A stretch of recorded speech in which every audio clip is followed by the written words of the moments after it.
Hello guys, welcome back to my channel. ఎలా ఉన్నారు? అందరూ బాగున్నారు అనుకుంటున్నాను. ఈరోజు మా ఇంట్లో స్పెషల్ రాయలసీమ రాగి సంగటి అండి. సో రాగి సంగటి ఎలా చేయాలో చూసేయండి.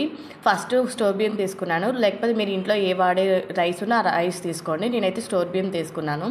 స్టోర్ బియ్యం తీసుకొని బాగా కడుక్కొని క్లీన్గా బాగా కడుక్కొని ఒక హాఫ్ అన్ అవర్ అట్లా నానబెట్టేసుకోవాలి. నానబెడితే త్వరగా ఉడుకుతుంది అనమాట రైస్ అనేటివి. బాగా నానబెట్టుకొని తగినంత ఉప్పు వేసుకొని కుక్కర్లో పెట్టుకున్నానండి నేను. మీరు కావాలంటే చెరువులో చేసుకున్నట్టుకంటే చెరువులో చేసుకోండి. కుక్కర్లో పెట్టుకున్నా అంటే ఒక 2-3 విజిల్స్కి త్వరగా వస్తుంది అనమాట, త్వరగా ఉడికిపోతాయి. సో నేను కుక్కర్లో పెట్టుకున్నాను. తగినంత ఉప్పు వేసుకొని కుక్కర్లో పెట్టేసుకొని ఒక 3 or 4 విజిల్స్ వచ్చిన వరకు ఉడికినిచ్చేసి బాగా మెత్తగా అయిపోతుంది అనమాట. చూడండి, నేను 3 విజిల్స్ 4 విజిల్స్ ఎంత ఎక్కువ నేను ఆడికి బాగా మెత్తగా అయిపోతుంది అనమాట. ఇలా మెత్తగా కావాలి. ఎట్లా పట్టుకున్నామంటే చాలా మెత్తగా అయిపోవాలన్నమాట. ఇలా మెత్తగా అయితే మాత్రం బాగా ఉడికిపోయినట్టు. కొంచెం వాటరీగా ఉంటే బాగుంటుంది. రాగి పిండి తీసుకొని దాంట్లో రాగి పిండి వేసేసి, కొందరు రాగి పిండిని వాటర్లో కలుపుకొని వేస్తారు. మేము అలా రాగి పిండి అనేది అట్లా దాంట్లో వేసేసి కొద్దిసేపు మూత పెట్టేస్తాం అనమాట. అది రాగి పిండి అంతా బీడ్చుకుంటుంది అనమాట అన్నంలోకి. అట్లా బీడ్చుకున్న తర్వాత ఒక 2 minutes అట్లా మూత పెట్టేసి బాగా బీడ్చుకుంటుంది. తర్వాత మేము మూత తీసేసి సద్దికట్ట ఉంటుంది కదా రాగి పిండి గెలకడానికి, సో దాంతో తీసుకొని ఇంకా బాగా మెత్తగా రబ్ చేసేటట్టు బాగా రుబ్బుతామన్నమాట. దాన్ని గెలికేస్తాము బాగా. ఇలా చూడండి, రాగి సంగటి అనేది బాగా ఎంత బాగుందో.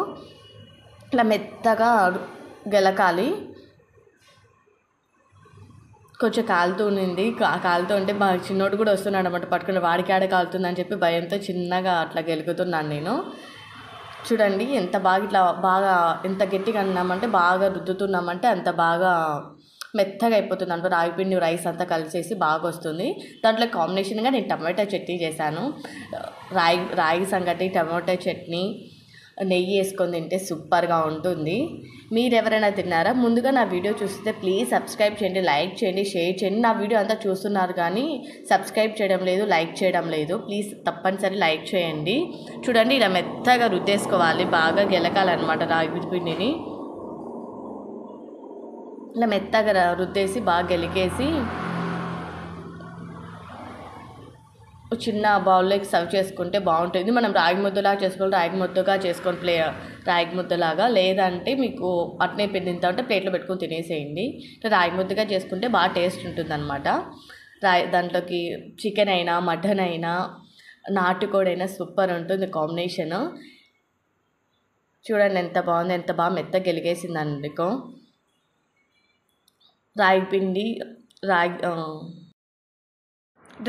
తీసుకొని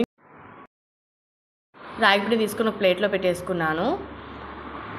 దానికి కాంబినేషన్గా పప్పు ఉండింది అండ్ టమోటా కారం చేశాను నేను. బాగా స్పైసీగా ఉంటుందండి టమోటా కారము. నెయ్యి వేసుకొని తింటే సూపర్గా ఉంటుంది. చూడండి, నెయ్యి వేసుకుంటున్నాను నేను. మా పిల్లలు కూడా నెయ్యి వేసి పెడతాను. అది మా అత్త పంపించింది అనమాట, ఇంట్లోనే చేసిన నెయ్యి. సో మా పిల్లలు బాగా ఇష్టంగా తింటారు నెయ్యి అనేది. తర్వాత నేను టమోటా కారం చేశాను కదా, అది కాంబినేషన్ చూసేయండి మీరు. టమోటా కారం చేశాను. దానికి కావాల్సిన పదార్థాలు వచ్చి టమోటాలు, పచ్చిమిర్చి స్పైస్ ఎక్కువ తింటాం కాబట్టి కొన్ని పచ్చిమిర్చి ఎక్కువ పడతాయి. దాన్ని పీసెస్గా కట్ చేసుకొని టమోటాలు, పచ్చిమిరపకాయలు, కొంచెం వాటర్ పోసుకొని జీలకర్ర, కరివేపాకు, కొత్తిమీర అన్నీ వేసేసుకొని వాటర్ వేసుకొని ఉడకబెట్టుకోవాలి బాగా. కొంచెం జీలకర్ర వేసుకుంటే చాలు. నీకు కొంచెం ఎక్కువ వేసుకున్నా టేస్ట్ వస్తుంది అనమాట. ఇంకా తెల్లగడ్డలు కూడా వేసుకోవచ్చు. కొంచెం వాటర్ వేసుకొని బాగా వేగనివ్వాలి. బాగా ఉడికిపోతే బాగా మెత్తగా అయిపోతాయి. ఇలా మెత్తగా ఉడికిపోయి ఇట్లా నేను కరివేపాకు కూడా దీంట్లోనే వేసేస్తాను అనమాట. ఒకటేసారి బాగా ఉడికిపోతూ ఉంటాయి. ఇలా బాగా ఉడికినివ్వండి. నీళ్ళన్నీ ఆవిరైపోతాయి. ఇట్లా అయిపోయిన వెంటనే ఇట్లా చూసుకొని ఇంకా స్టవ్ ఆఫ్ చేసేసుకొని కొద్దిసేపు చల్లార్చి మిక్సీ కొట్టుకోండి. చల్లారిన తర్వాత కొద్దిసేపు మిక్సీకి పెట్టేసుకొని ఒక బౌల్లోకి సర్వ్ చేసుకోవడమే. తగినంత ఉప్పు వేసుకొని మిక్సీ కొట్టేసేయండి. తర్వాత ఒక బౌల్లో తీసుకొని తింటే సూపర్గా ఉంటుంది. Please do like, share and subscribe to my channel. Bye.